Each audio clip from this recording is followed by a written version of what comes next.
40페이지 법률의 목적. 여기부터가 이제 본격적으로 우리 시험법이다 라고 생각하시면 됩니다.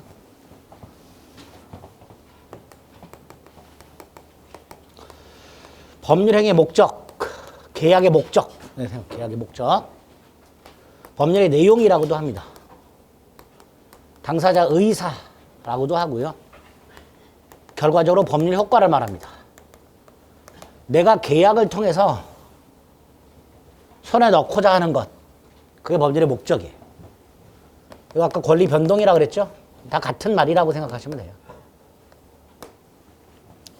이때 그 계약이 유효하려면 이 목적이 네 가지 요건을 갖춰야 됩니다. 첫 번째가 확정성.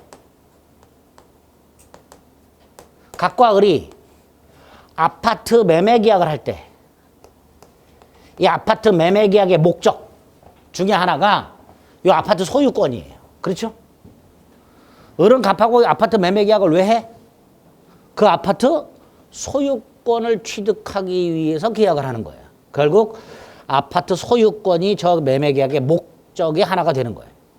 자, 이때 이 아파트 어느 지역에 있는 무슨 아파트 제 몇 동, 제 몇 호를 확정 또는 특정하지요. 그죠? 이게 확정성이에요. 그냥 무슨 아파트 매매 그러면 어디에 있는 어떤 아파트 제 몇 동 몇 호인지가 알 수가 없게 되는 거예요. 상식적인 거예요. 그러니까 계약이 유효하려면 그 계약을 통해서 내가 손에 넣고자 하는 목적이 특정되어 있어야 한다 이런 뜻이에요. 그게 확정성입니다. 어렵지 않아요. 그런데 이런 경우가 있죠. 매매 계약을 보통 할 때 제 몇 동 몇 호를 특정하게 됩니다. 즉 확정하게 돼요. 그런데 아파트 분양 계약 같은 경우에는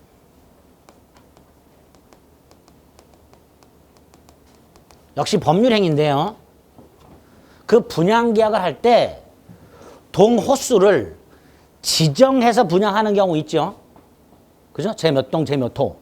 반면에 경쟁률이 세면 분양 계약할 때 동호수 지정 안 하죠. 기준만 만들어요. 나중에 전산 추첨한다. 이렇게. 그럼 이 경우에는 행위 당시에는 특정되어 있어요? 안 돼 있어요? 안 돼 있죠. 제 몇 동 몇 호가 확정이 안 돼 있어요. 다만 기준을 만들어 놨기 때문에 나중에 확정할 수는 있죠. 그렇죠? 자, 우리 대법원은 확정성이 두 가지다. 하나가 계약 당시 확정되어 있는 경우 요거 하고 또 하나는 계약 당시에 확정되어 있진 않지만 제 몇 동 몇 호를 지정하지는 않았지만 나중에 그걸 확정할 수 있는 기준을 만들어 둠으로써 이행기가 되었을 때 확정할 수 있는 경우 이 두 가지 중에 하나를 의미한다. 이게 확정성의 의미다. 그것만 기억하시면 돼요. 그래서 첫 번째 확정성에서는 법률의 목적은 확정, 특정할 수 있어야 되는데 성립 당시, 계약 당시에 이미 확정되어 있어야 하는 것은 아니고 늦어도 이행할 당시까지 확정할 수 있으면 된다. 그러니까 대법원 판례도 매매 계약의 목적물과 대금을 계약 당시 반드시 확정할 필요는 없다. 예컨대 대금, 이행기, 감정평가 세 곳을 해서 평균값 이렇게 미리 기준을 마련해 놓으면 나중에 대금 확정할 수 있지요. 그럼 계약은 유효하게 성립한 거다. 이렇게 보는 거예요. 그래서 확정성은 둘 중에 하나. 확정되어 있거나 확정할 수 있거나 그걸 의미한다. 그렇게 생각하시면 됩니다. 두 번째, 이렇게 목적이 확정되어 있거나 확정할 수 있어. 그럼 두 번째, 실현이 가능해야 돼. 목적 달성이. 만약에 그 목적 달성 실현이 불가능하다면 불능이라고 합니다. 계약은 무효다. 이런 뜻이에요. 계약은 무효다. 자, 여기서 실현 가능 불가능을 언제를 기준으로 판단할 것이냐. 과거에는 가능인데 현재는 불가능한 거. 현재는 불가능한데 미래는 가능할 수 있는 거 등등 있을 수 있단 말이죠. 과거와 현재와 미래로 나눠봤을 때 각각 가능 여부가 달라지는 경우가 생긴단 말이지. 그러니까 언제 가능한지 여부를 가지고 판단할 것인가 기준을 미리 세워놔야 되고, 우리 민법은 행위 당시를 기준으로 하게 됩니다. 계약 당시. 이게 원칙이에요. 이렇게 가능 불가능 여부를 판단하는 시기를 계약 당시로 하다 보니까 불능의 유형이 두 가지가 나오게 됩니다. 불능의 유형이 원시적 불능이라는 게 있고요. 후발적 불능이라는 게 있습니다. 원시적 불능, 후발적 불능. 갑과 을 사이에 1월 10일 날 갑이 가지고 있는 주택을 매매를 했는데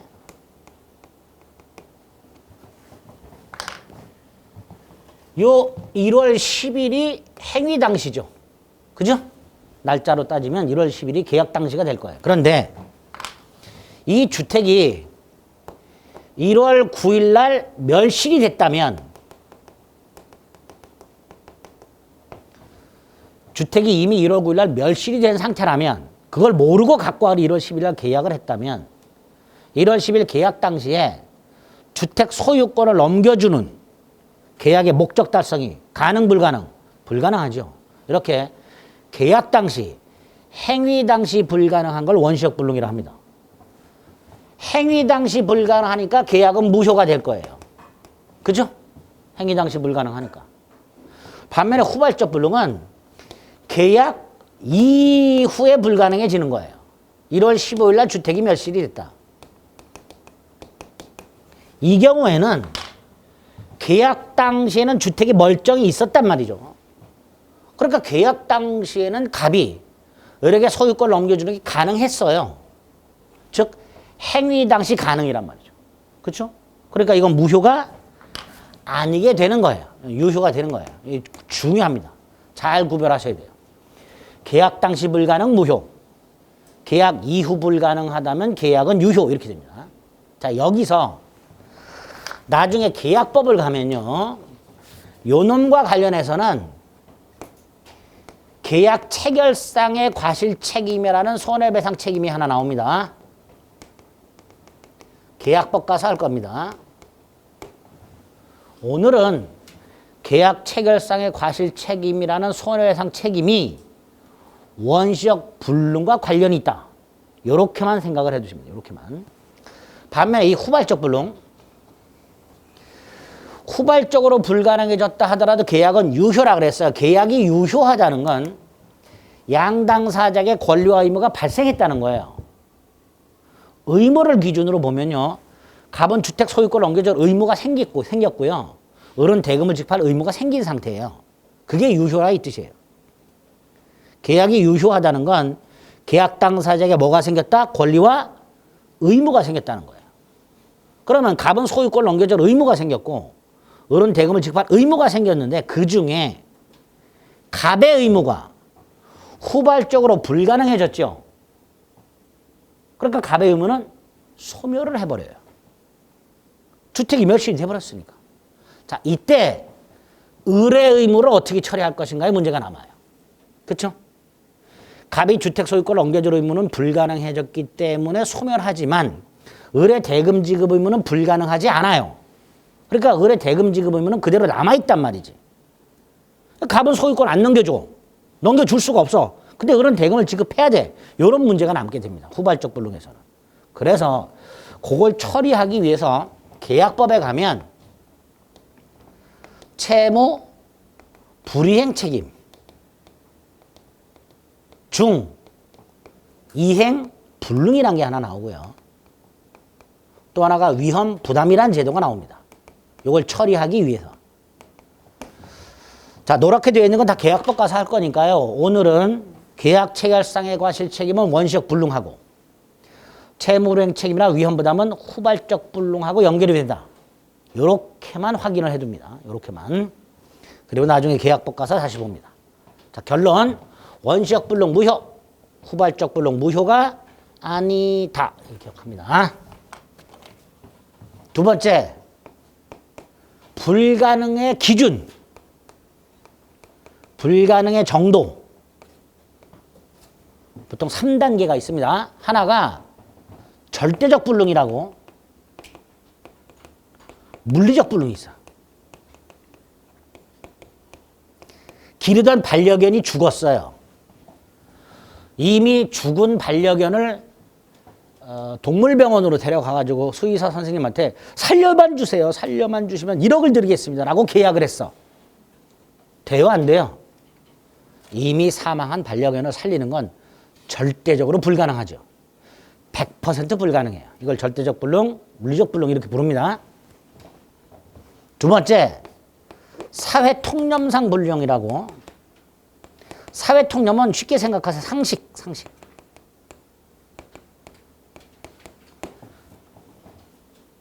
갑이 한강에 빠뜨린 반지를 한강 다이버 을하고 계약을 해요. 반지를 찾아주면 1억을 주겠다. 지나가는 백인에게 물어봅니다. 상식적으로 가능하다고 할까요? 불가능하다고 할까요? 보통은 불가능하다고 하겠죠. 그러나 절대적으로 불가능하지는 않아요. 그렇죠? 고려시대에 진안군 앞바다에 빠뜨린 청자도 찾아내는 시대인데, 그렇잖아요. 상식적으로는 불가능하지만 절대적으로 불가능하진 않은 그런 걸 사회통념 불능이라고 합니다. 그러니까 요거는 100% 불가능을 말하는 거고요. 요건 한 99%쯤 불가능한 거 생각하시면 돼요. 반면에 주관적 불능이라고 1% 불가능.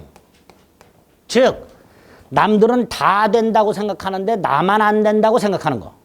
이게 주관적 불능이에요. 남들은 다 된다. 가능하다. 라고 생각하는데 나만 안 돼. 라고 생각하는 경우. 이런 게 주관적 불능입니다. 지난 11월 때에도 그런 분은 없었는데 보통 공인중개사 민법 개강을 딱 하면 한 분 정도는 환불을 받아요. 민법 개강하고. 무슨 생각으로? 나는 안 돼. 나머지는 그냥 앉아 계세요. 무슨 생각으로? 되겠지. 그죠? 나는 안 돼. 이게 주관적 불능. 다른 사람들은 되겠지. 그게 주관적 불능. 이렇게 한 3단계가 있는데 우리 대법원은 이거 무효. 이거 무효. 이거는 유효. 이렇게 돼요. 결국 어떤 법률의 목적이 가능하냐, 불가능하냐의 기준은 사회 통념이 되는 거예요. 즉 물리적으로 불가능하지 않더라도 사회 통념상 불가능하다면 그 법률이 뭐가 된다? 무효가 된다. 이렇게 얘기하게 됩니다. 불능은 이 두 가지 정도 확인해 주시면 됩니다. 40페이지 하단 목적의 실현 가능성 의 자만을 때 읽어보시면 되고요. 2. 불능의 유형 양가 넓은 원시적 불능과 호발적 불능이 있습니다. 동그라미 1번 개념이 있고 오른쪽 메뉴에 원시적 불능의 효과 첫 번째 줄 무효다. 그리고 네 번째 줄 계약 체결상의 과실책임 이렇게 연결이 됩니다. 반면에 한번 후발적 불능은 기억 무효가 아니다. 유효다. 그리고 니은 채무 불행의 문제가 되거나 위험 부담이 문제가 된다. 이렇게 되겠죠. 그렇게 확인하시면 됩니다. 그리고 다시 왼쪽 의로 가서 두 번째 줄 실현 가능 여부는 사회 통념에 의하여 정해진다.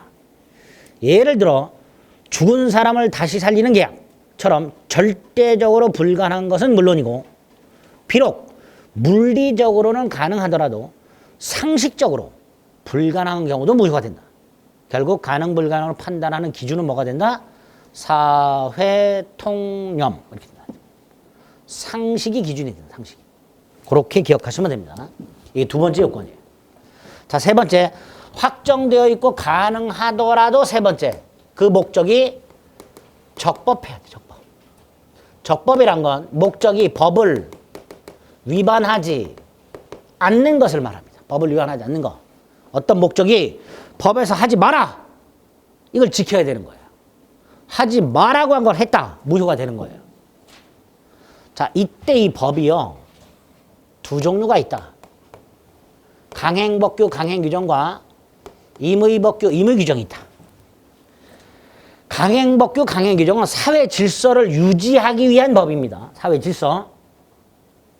반면에 이건 사회 질서와는 관계가 없는 법이에요. 따라서 강행규정은 꼭 지켜야 되겠죠. 사회 질서를 유지하기 위한 규정이니까 강행규정은 꼭 지켜야 돼요. 그런데 임의규정은 사회 질서와 상관이 없으니까 안 지켜도 그만인 거예요. 결국 위반을 했을 때 강행규정을 위반한 행위는 무효지만 임의규정을 위반한 행위는 무효가 아니게 됩니다. 그래서 범죄력의 족법 속에서 말하는 이 법은 모든 법을 말하는 게 아니고 강행법규만을 말하게 됩니다. 강행법규. 모든 법규범을 말하는 게 아니라 아주 단순하게 모든 법규범을 위반한 행위는 무효다라고 출제가 된 적도 있어요. 틀린 지문이 되는 겁니다. 강행법규를 위반한 것만 무효가 됩니다. 두 번째, 당연히 강행법규와 임의법규를 구별하라는 문제가 나올 수 있지요. 강행규정을 골라라. 임의규정을 골라라. 이런 문제가 나올 수 있어요. 특히 임의규정을 골라라. 위반하더라도 무효가 아닌 규정을 골라라. 이런 식의 문제가 가끔 나옵니다. 그래서 여러분들이 어떤 규정을 봤을 때 이게 강행규정인지 임의규정인지 구별할 수 있어야 되는데 못해요. 법을 전공한 사람들도 구별하기 어려운 경우가 되게 많아요. 그래서 우리는 임의규정에 해당되는 걸 몇 가지 외울 겁니다. 임의규정에 해당되는 거 몇 개 외우면 돼요. 그 중에 가장 답으로 잘 나오는 게 있어요. 511페이지.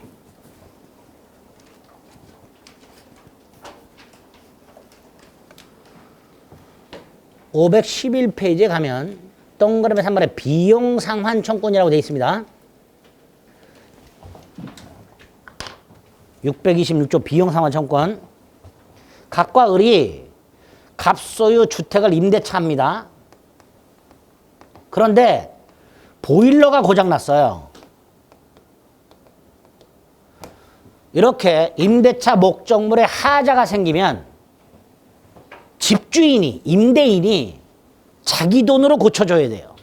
이걸 임대인의 수선의무 이렇게 불러요. 임대인의 수선의무. 그게 민법에 규정이 되어 있습니다. 임대인의 수선의무. 그런데 보일러가 고장이 난 상태에서 을이 집주인한테 연락을 했더니 연락이 안 돼. 추워 뒤지겠는데. 그래서 어쩔 수 없이 을이 자기 비용으로 고쳤어. 이 비용을 나중에 갑에게 내놔. 청구할 수 있다고 규정이 되어 있는 거예요. 그게 626조예요. 필요비가 있고 유익비가 있는데 자세한 건 나중에 봅니다. 어쨌든 임차인이 목적물에 비용 따위를 지출했다면 그 비용을 누구에게? 임대인에게 청구할 수 있다. 그런데 임대차 계약을 하면서 갑과 을이 특약을 합니다. 목적물에 하자가 생기면 임차인이 자기 돈으로 고치기로. 목적물에 하자가 생겼을 때 임차인이 자기 돈으로 고치기로 특약을 했다는 건 결국 임차인은 이걸 포기한 거예요.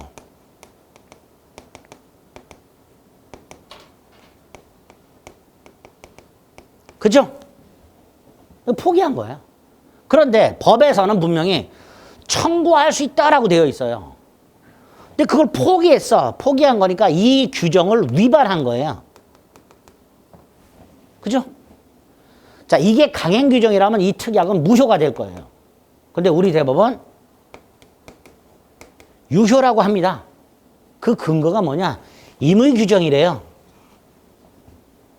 임의 규정이랍니다. 그래서 이게 시험 문제 답으로 굉장히 많이 나와요. 비용상환 청구권 꼭 기억해 둡니다. 그래서 한 장을 넘기면 매뉴얼 2열 임차인의 비용상환 청구권 규정은 임의 규정에 해당하므로 당사자 약정으로 이를 포기할 수 있다. 이렇게 되어 있습니다. 즉 임차인의 비용상환 청구권 포기 특약은 유효가 되겠죠. 유효. 자, 임의 규정 요거 하나 기억합니다. 11월 달에도 말씀을 드렸었어요. 외우시라고. 외우셨나? 안 외우셨겠지? 외웠는데 까먹었겠지? 네. 지금 다시 외웁니다. 자, 요거 하나 기억합니다. 자, 두 번째. 여기서 끝나면 괜찮은데요. 우리 대법원이 강행 규정을 또다시 둘로 나눠요. 우리 대법원이. 하나가 효력 규정이고요. 또 하나가 단속 규정이에요. 원칙이 효력 규정입니다. 원칙이. 자, 강행 규정을 둘로 나눈 다음에 역시 이걸 위반했을 때 효력 규정을 위반하면 그냥 무효입니다. 반면에 단속 규정을 위반하면 유효예요. 유효인데 처벌이 돼요. 단속이 돼요. 임의 규정은 유효로 끝이 나요. 처벌이 안 돼요. 근데 이 단속 규정은 유효한데 처벌이 돼요. 처벌이 되기 때문에 강행 규정이에요. 근데 그 행위 자체는 유효가 돼. 예외가 되는 거예요. 원칙이 효력 규정이고. 그래서 일단 요것만 갖고 이렇게 말할 수 있죠. 이렇게 말할 수 있어요. 강행 규정을 위반하는 행위는 무효다. 그죠? 무효다. 근데 언제나 무효가 되는 것은 아니다. 이렇게 되겠죠. 이런 지문이 나오는 거예요. 강행 규정에 위반하는 행위는 무효다. 그러나 그 강행 규정에 위반하는 행위가 언제나 무효가 되는 것은 아니다. 이런 말이 나오게 됩니다. 예외가 있기 때문에. 그리고 요 단속 규정에 해당되는 거. 자, 11월 달에 하나 했던 게 있어요. 이거 외우는 거예요. 갑이 땅을 을한테 팔아요.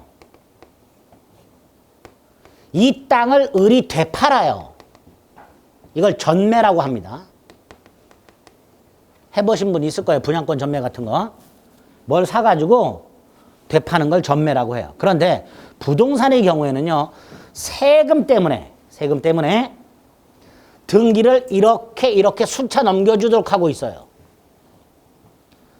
을이 A2G 소유권 등기를 넘겨받아. 받으면서 취등록세를 내. 그리고 병에게 소유권 등기를 넘겨줘. 그리고 나서 양도소득세를 내.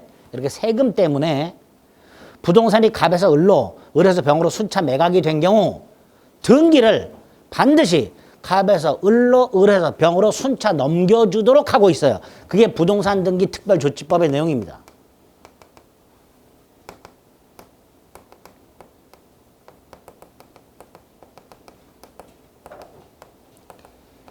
부동산 등기 특별조치법에서는 을이 중간에 있는 놈이 지 이름으로 등기를 하지 않은 채 되파는 행위. 그래서 등기가 이렇게 넘어가야 되는데 자신을 생략한 채 이렇게 등기를 넘겨주는 행위. 중간 생략 등기라고 불러요. 요거를 금지하고 있어요. 부동산 등기 특별조치법에서는. 왜? 세금 받아내. 세금 때문에. 만약에 중간 생략 등기를 하게 되면 을은 탈세를 하잖아요. 그렇죠? 이렇게 세금 따위를 추징할 목적으로 부동산 등기 특별조치법에서는 미등기 전매 행위 및 중간 생략 등기를 금지하고 있어. 그런데 이걸 위반해. 금지를 위반해. 미등기 전매 및 중간 생략 등기 했어. 이때 을 처벌됩니다. 징역 또는 벌금형에 처해집니다. 그런데 을이 처벌되는 것과는 별개로 세금을 추징해야 돼요. 그죠? 세금을 추징하려면 이 계약은 무효가 돼서는 안 됩니다. 계약이 무효라면 세금을 추징할 수가 없게 돼요. 그래서 부득 유효로 처리하게 됩니다. 그래서 단속 규정이라는 게 나오게 돼요. 이렇게 세금 추징과 같은 국가의 행정 목적을 달성하기 위한 규정들이 대부분 단속 규정에 해당이 됩니다. 자, 요거 하나 기억하셔야 돼요. 11월 달에 말씀드렸어요. 비슷한 게 갑과 을 사이에 아파트 분양 계약이 있었어요. 그러면 을은 아파트 분양권이 하나 생기죠? 그죠? 예? 아파트 분양 계약을 하면 바로 소유권을 취득하는 게 아니에요. 분양권이 하나 생겨요. 분양받을 권리. 이 분양받을 권리를 병에게 되팔아요. 근데 우리나라 주택법에 보면 분양권 전매 제한 규정이 있죠. 일정 기간 동안 되팔지 못하도록 하는 규정이 있습니다. 그죠? 분양권 전매 제한 규정이 있어요.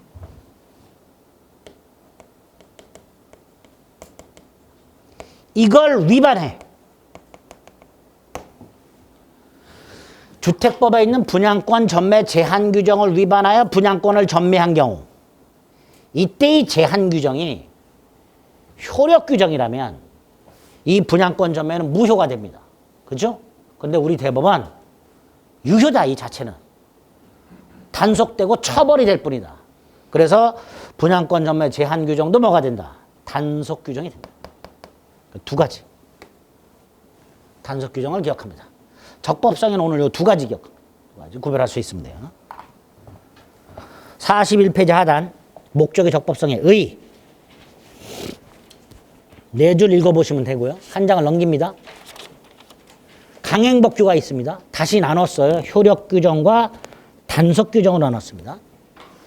대부분의 강행 규정이 효력 규정입니다. 그래서 효력 규정에 얘가 쭉 나와 있습니다. 나중에 합니다. 오른쪽을 봅니다. 단속 규정을 기억합니다.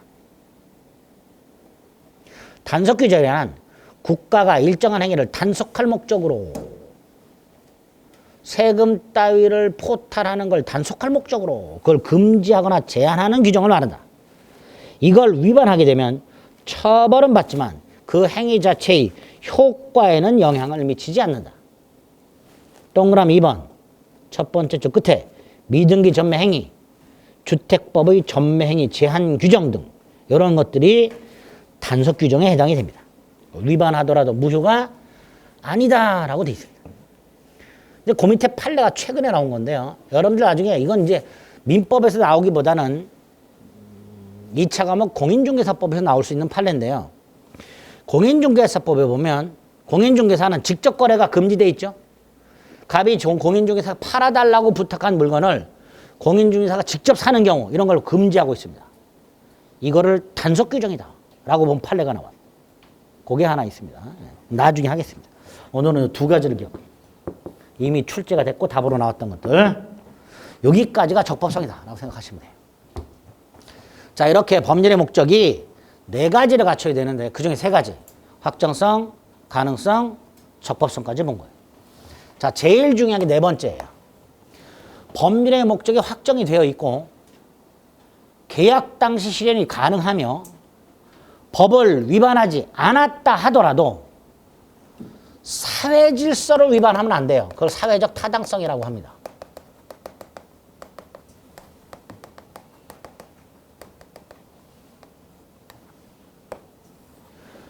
법을 위반하진 않았지만 사회 질서에 비춰봤을 때 허용해서는 안 되는 것들이 있어요. 예를 들어서 대표적으로 부첩계약 같은 거.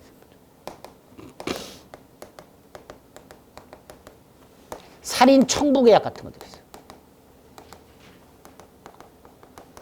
우리나라 법체계에 부첩계약을 금지하는 규정이 없고요. 살인 청부계약을 금지하는 규정이 없어요. 부첩계약 하지 마라. 부첩계약은 무효다. 살인 청부계약 하지 마라. 살인 청부계약은 무효다. 이런 규정이 없어요. 따라서 부첩계약이나 살인 청부계약은 법이 없기 때문에 법을 위반한 게 아니에요. 법을 위반한 게 아니야. 법을 위반하진 않았어. 법이 없는데 어떻게 위반을 해? 그렇죠? 부첩계약을 금지하는 법, 살인 청부계약을 금지하는 법 없어요.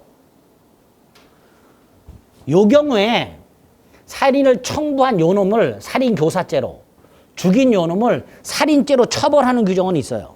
하지만 살인 청부 계약 자체를 금지하는 규정은 없어요. 그러니까 살인 청부 계약이 법을 위반한 건 아닌 거예요. 민법에서 비춰봤을 때. 법을 위반하지 않았으니까 적법하단 말이에요. 근데 이게 적법하다 해서 유효로 처리해야 되느냐 말이죠. 안 되겠죠. 그래서 등장하는 게 사회질서예요. 어떤 행위를 금지하는 규정이 없어. 따라서 그 행위가 법을 위반한 건 아니야. 그렇다 하더라도 사회질서에 비춰봤을 때 허용해서는 안 되는 경우가 있기 때문에 마련된 게 사회적 타당성입니다. 조문이 두 개가 있어요. 반사회질서 행위 무효, 불공정한 행위 무효 이렇게 두 개가 있습니다. 자, 요게 제일 중요합니다. 먼저 반사회질서 행위 조문을 확인합니다. 선량한 풍속, 기타 사회질서에 위반한 사항을 내용을 하는 범죄는 무효로 한다. 이렇게 돼 있습니다. 근데 그걸로 끝이야. 선량한 풍속이 뭔지, 사회질서가 뭔지 기준이 있다 없다? 없어요. 없어요. 그래서 요 반사회질서 행위에서 가장 중요한 거, 시험 문제 반드시 나오는 거, 당사자 사이에 어떤 행위가 있을 때 이 행위가 반사회 질서행위에 해당이 되느냐, 해당되지 않느냐, 이거 구별하는 거. 이게 가장 중요합니다. 올해도 나옵니다. 반사회 질서 행위를 골라라. 반사회 질서 행위가 아닌 것을 골라라. 이런 식으로. 그런데 이거를 여러분들이 상식적으로 판단했다가는 틀릴 가능성이 아주 많아요. 이유는 대법원의 태도를 물어봐요. 당사자가 어떤 행위를 했는데 이게 애매해. 그래서 대법원까지 갔어. 그래서 우리나라 대법원이 이건 반사회 질서 행위로 무효다. 이건 반사회 질서 행위가 아니다라고 판결을 해놓은 것들이 있어요. 그거를 구별하라는 게 시험 문제예요. 그거를. 그래서 여러분들이 반사회 질서 행위에 해당되는 것과 해당되지 않는 것에 대한 우리 대법원 판례를 되도록이면 많이 확인 암기를 좀 해두셔야 됩니다. 자, 여기서 우리는 하나만 외운다 그래서 하나만. 반사회 질서에 해당하지 않는 거. 자, 이것만 외웁니다. 자, 43페이지 하단에 조문 확인했고요. 심심할 때 한번 읽어보고요. 반사회 질서가 아닌 것들을 체크합니다. 44페이지에 보면 양가로 이번에 사회질서 위반하는 행위들이 쭉 나와요. 안 봐도 됩니다. 자, 반사회 질서가 아닌 것들을 확인합니다. 48페이지. 판례. 찾으셨어요? 48페이지 맨 위에 판례. 1번 103조에 해당하지 않는 경우라고 되어 있죠. 자, 동그라미 5번.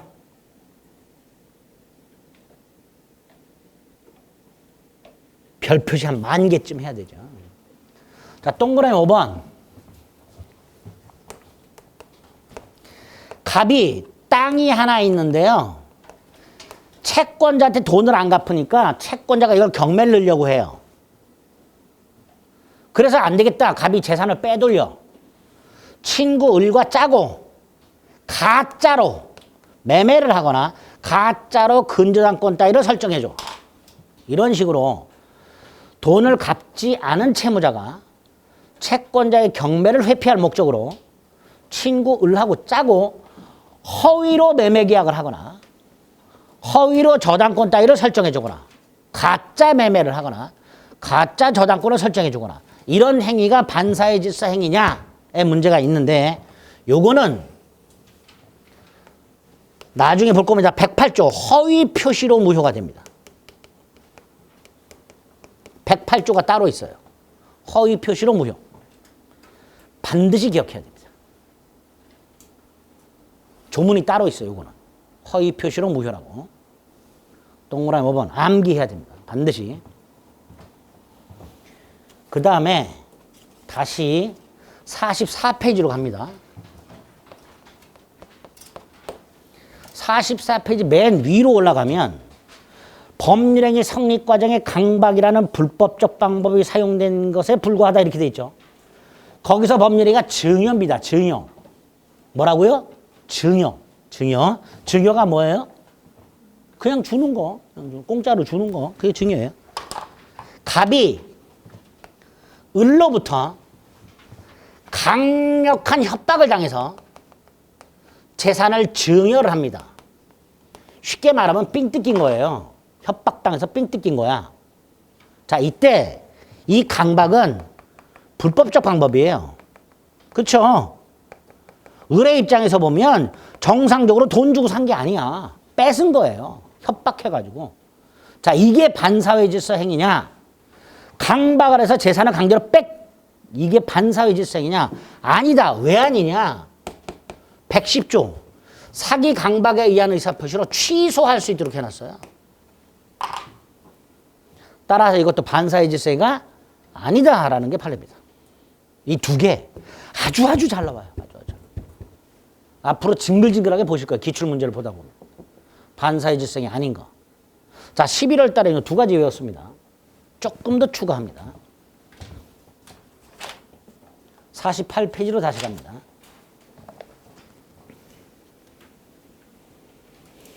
(48페이지) 가면 다시 1번 103조에 해당하지 않는 경우에 동그라미 8번 양도소득세를 회피할 목적으로 다운계약서를 쓰는 경우 있지요?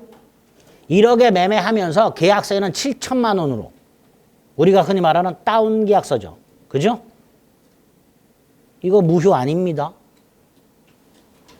1억 매매계약을 유효로 처리하고요. 세금 뜯어요. 따라서 이건 반사회 질서가 아닙니다. 세금 회피 목적의 행위들은 세금을 뜯어내야 되기 때문에 무효가 아닌 게 보통이에요. 8번 기억해야 됩니다. 세금 회피 목적 행위.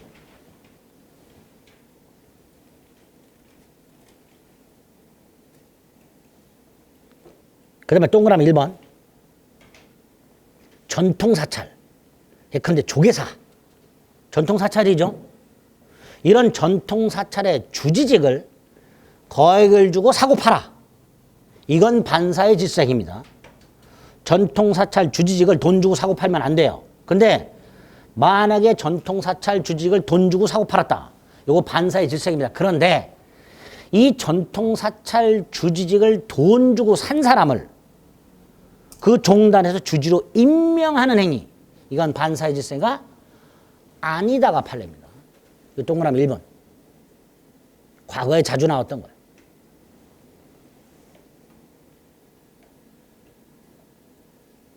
동그라미 6번. 비자금을 조성하는 행위. 특히 남자분들.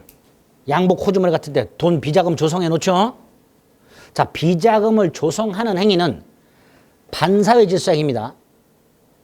그런데 이렇게 조성한 비자금을 반사회 질서 행위로 조성한 비자금을 비트코인 같은 데 적극적으로 투자를 하지 않고 은행에다가 넣어놔.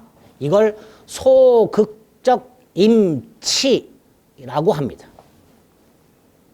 임치란 건 보관하는 거예요. 보관. 비자금을 만들어가지고 어디다 보관해? 은행에. 이걸 소극적 임치라고 합니다. 이거는 반사회 질서 행위가 아니다가 판례 아니다. 10번. 소송이 보통 크게 나오면 이제 민사사건이 있고 형사사건이 있죠. 민사사건, 형사사건 모두 다 착수금 받지요. 그 다음에 성공보수금이라는 걸 받아요. 그런데 민사사건 성공보수금 약정은 반사회 질서가 아닙니다. 반면에 형사사건 성공보수 약정은 반사회 질서가 돼요. 나눠야 돼요. 만약에 형사사건에 대해서 성공보수 약정을 유효로 하게 되면요. 변호사는 성공보수금을 받기 위해서 증거를 위조하고 증인을 회유하고 이런 일이 생겨버려요. 그래서 민사사건 성공보수 약정은 반사회 질서가 아니고 형사사건 성공보수 약정은 반사회 질서이다 라는 게 판례예요. 그러니까 아닌 거 뭐가 아니다? 민사사건. 마지막으로 12번 무허가 건물 임대차 계약. 유효합니다. 무허가 건물이라 하더라도 얼마든지 임대차 계약할 수 있습니다. 자, 지금 우리 몇 개 체크했죠? 7개. 11, 12월 달에는 2개를 외웠습니다. 오늘 5개를 추가했습니다. 자, 눈을 감고 생각을 떠올려 봅니다. 7개. 예? 눈을 감고 뭘 책을 봐. 떠올려야지. 머리를 쥐어짜내 봐. 첫 번째. 강제평을 면할 목적의 허위의 저당권 설정 행위. 두 번째. 법률의 성립 과정에 강박이라는 불법적 방법이 사용된 경우. 세 번째. 양도소득세 회피 목적의 다운계약서 작성. 기본이 됩니다. 이 세 가지. 그죠? 주지임명, 비자금 소극적 임치, 민사건 성공보수 약정, 무허가물 임대차. 7개. 이렇게 외워두면 나중에 다 외워져요. 다 외울 거예요, 우리는. 이 교과서에 있는 거를. 한꺼번에 다 안 외우고 오늘은 7개만 외웁니다. 외우실 수 있겠죠? 못 외우나? 집에 가셔가지고요. 자꾸 읽으세요. 체크해드린 거. 그거 외워줘. 저는 뭐 태어날 때부터 외웠나? 하다 보니까 외워지는 거지. 똑같아요. 여러분들도 자꾸 기억을 해줘. 이게 첫 번째. 반드시 기억하셔야 돼요. 두 번째가 반사회 질서에서 보셔야 될 두 번째가 45페이지로 갑니다. 조문 자체가 애매하기 때문에 판례가 도배가 돼. 판례. 시험 문제는.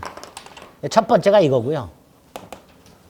두 번째가 45페이지 부동산 이중 매매가 나옵니다.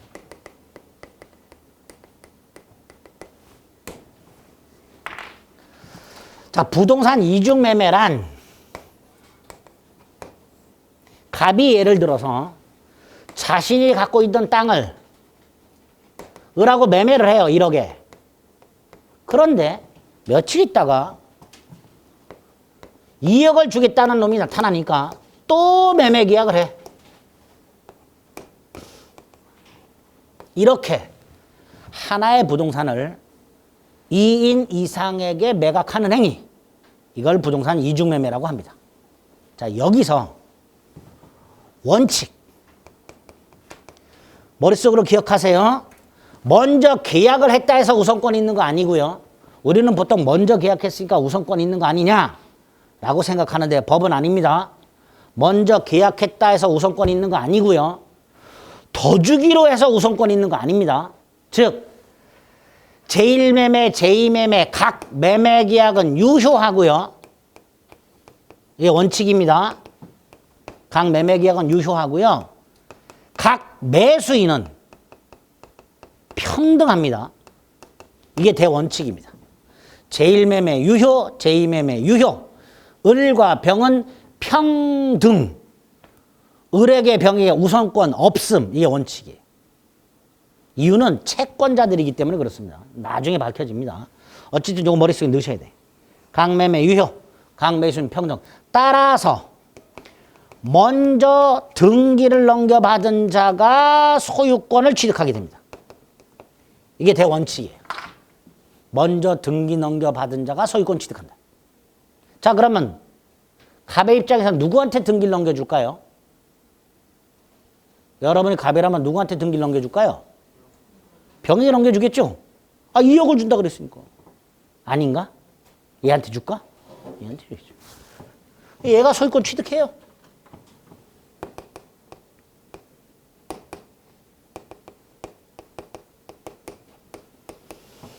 자, 여기서 세칙이 당한 을 어떻게 해야 될까의 문제가 남는데요.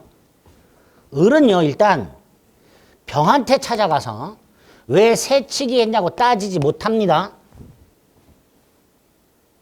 못합니다. 따질 수 있을 것 같은데 법적으로는 못 따집니다. 너 중간에 왜 내가 산 걸 네가 세칙이 했냐 따지지 못합니다. 갑에게 책임을 추궁하게 됩니다. 갑에게. 야, 너 나한테 팔기로 계약해놓고 왜 엉뚱한 남편 팔아넘겼냐 이 자식아. 책임져라 이놈아. 요렇게밖에 할 수 없습니다. 그게 뭐냐? 채무 불이행 책임이야.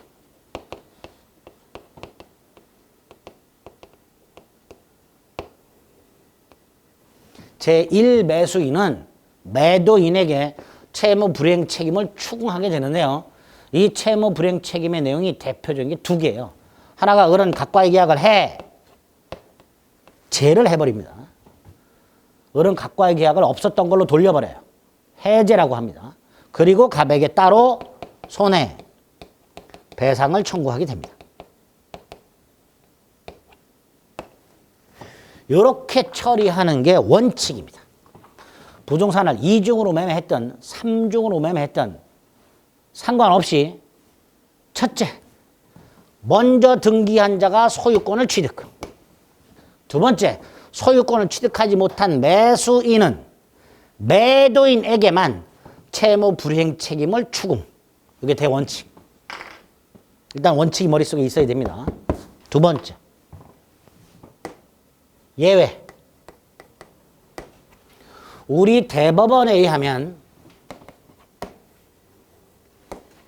제2 매매 계약이, 제1 매매 계약 말고요. 제2 매매 계약이 반사회 질서 행위로 무효가 되는 경우가 있다. 반사회 질서 행위로. 이게 예외입니다.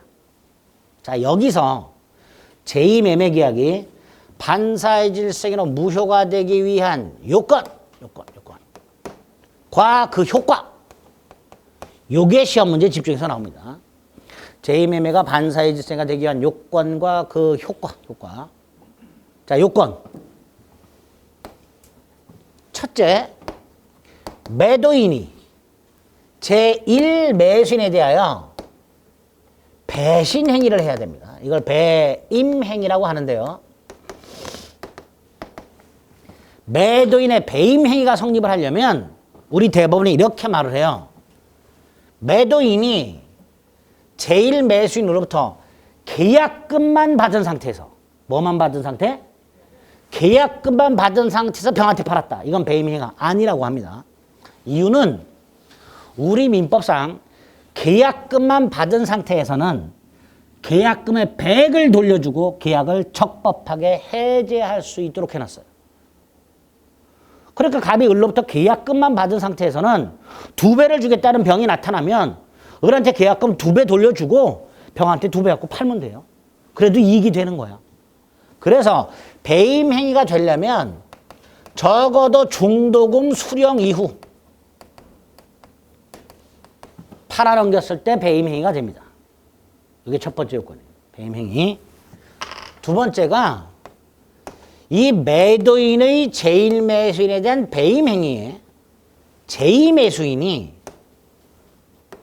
적극적으로 가담을 해야 됩니다. 앞으로 적극가담이란 말이 나오면 무조건 반사의 질서이다 이렇게 생각하시면 돼요. 적극가담.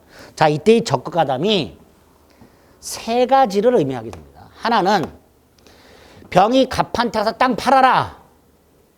갑은 이렇게 대답을 할 겁니다. 이미 팔렸다. 그죠?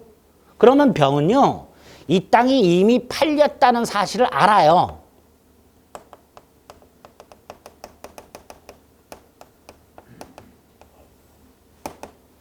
자, 이때 내가 사고자 하는 물건이 이미 다른 사람한테 팔렸다는 걸 알았다면 물러나는 게 사회질서예요. 내가 한 발 늦었다라고 생각하고 물러나는 게 사회질서입니다. 보통 사람은 내가 한 발 늦었냐고 물러날 거예요. 그런데 요놈은 반사회질서 행위를 해요. 물러나질 않고요. 오히려 더 달려들어서 적극적으로 매도를 요청합니다. 그리고 각과 결과적으로 계약을 체결해 버려요. 요게 적극가담이 되는 거고요. 적극가담에서 포인트는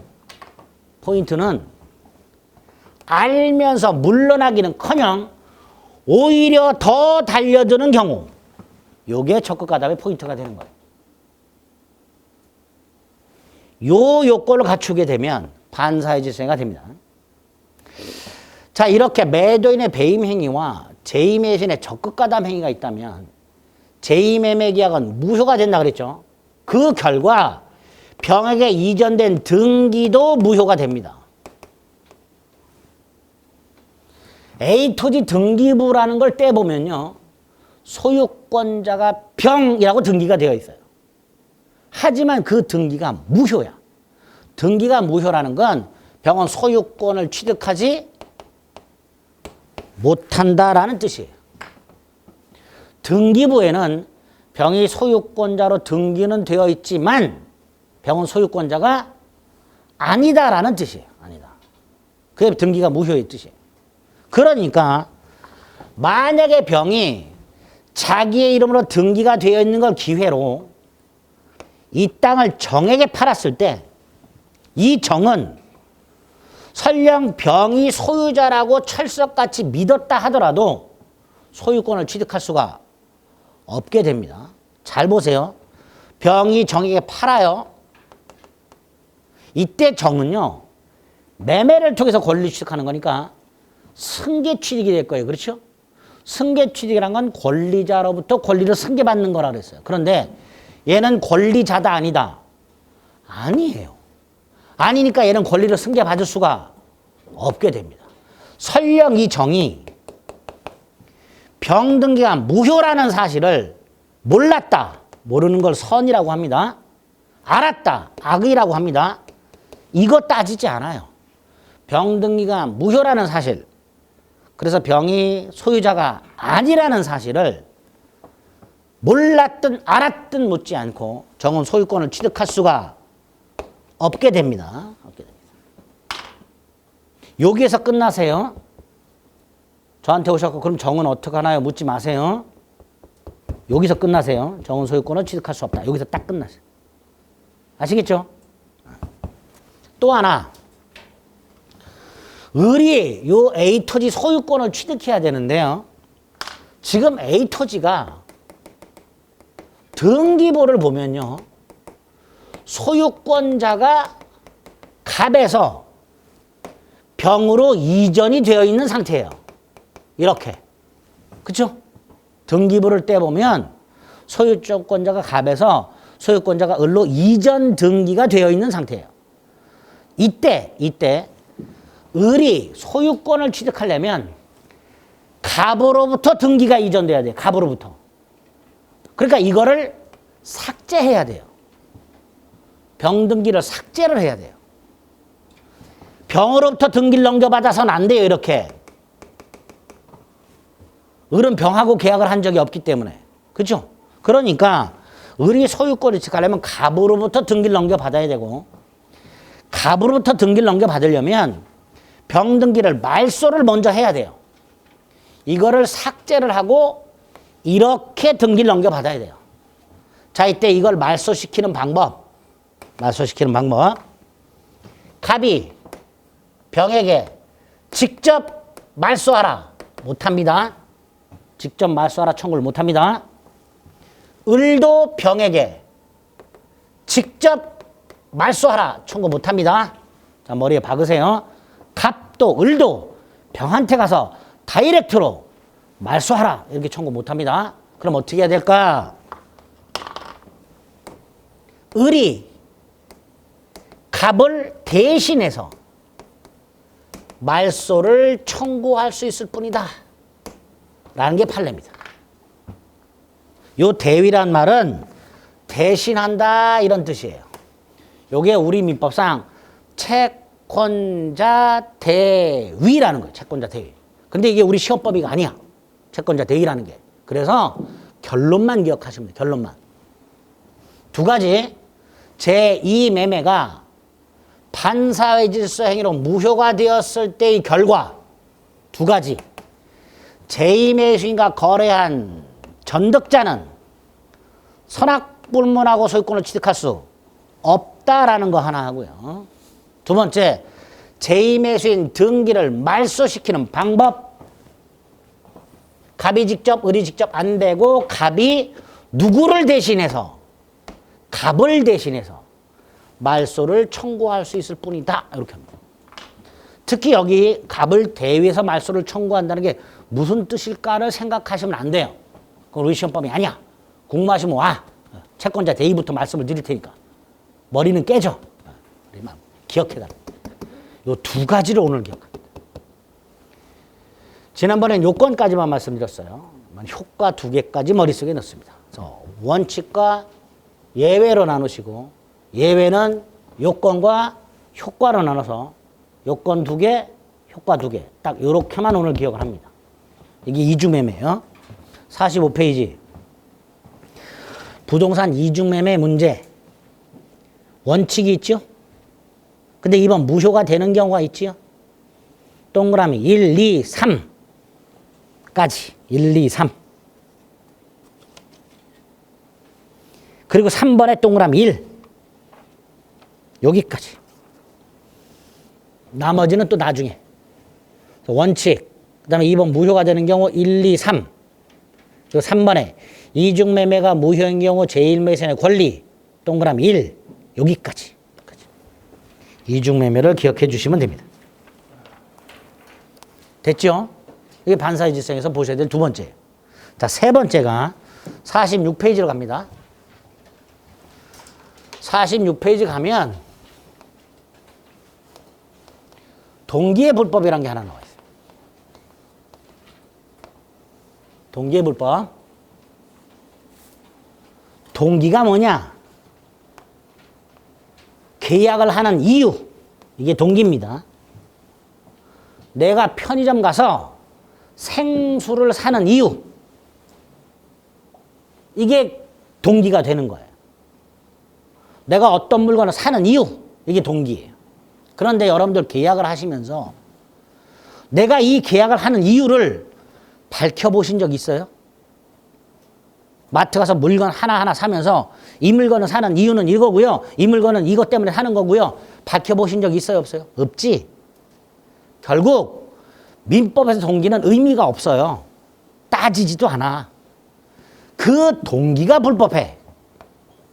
예를 들어서 갑과 을이 갑이 가지고 있는 공장을 임대차를 하는데 을이 갑의 공장을 빌리는 이유가 있을 거예요. 이유가 있겠죠. 창고라고 할까? 창고라고 하죠. 갑의 창고를 을이 빌려요. 을이 이 창고를 빌리는 이유가 있을 거야, 굳이. 자, 이때 갑이 당신은 도대체 왜 이 창고를 빌리십니까? 동기를 물어본다, 안 물어본다? 물어봐요, 안 물어봐요? 물어봐요? 자, 물어봤어. 을은 대답해 줄 의무가 있을까요, 없을까요? 없죠. 그거 왜 물어봐? 여러분이 학원에 왔어. 원장님이 물어봐. 도대체 왜 저희 학원에서 계약을 하시려고 하나요? 이유. 그럼 여러분은 그걸 왜? 편의점 물건을 사. 편의점 주인이 이거 왜 사시나요? 그럼 그걸 왜 물어보나요? 이렇게 대답하게 될 거예요.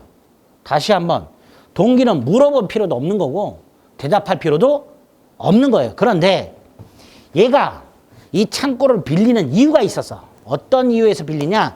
이 도박장으로 사용하는 도박장. 을의 입장에서 봤을 때 동기가 불법해요. 그죠?